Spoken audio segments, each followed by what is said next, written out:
बचपारस की तीसरी कहानी इस प्रकार है। एक गांव में अकाल पड़ा तो गांव में साहूकार ने तालाब बनाया, उसमें पानी नहीं आया। साहूकार ने पंडितों से पूछा, तालाब में पानी क्यों नहीं आ रहा है? तो पंडित जी बोले कि तुम्हारे दोनों पोतों में से एक पोते की बलि दो तो पानी आ जाएगा। साहूकार ने सोचा, एक पोता जाएगा पर गाँव का भला तो हो जाएगा, पर बहू को कैसे बात बतावे। सोचने लगा। बहू से बोला कि बहू, तुम्हारे पीहर में बुलावा आया है, छोटे हंसराज को साथ लेकर चले जाना, बछराज को यहीं छोड़ जाना। बहू पीहर गई और पीछे बछराज की बलि दे दी गई। तालाब में पानी आ गया।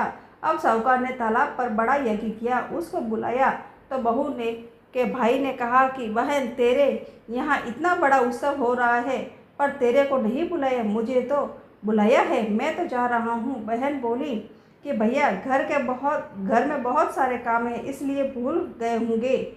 अपने घर जाने में कैसे शर्म, मैं भी चलती हूँ। बहू घर आई, सास ससुर डरने लगे कि बहू अभी पूछेगी कि क्या जवाब देगी। फिर भी सासू बोली कि बहू चलो, बछराज व तालाब को पूजा करने चले। दोनों ने पूजा करी। सासू बोली कि बहू, तालाब के किनार कुसुम्बल से खंडित करो।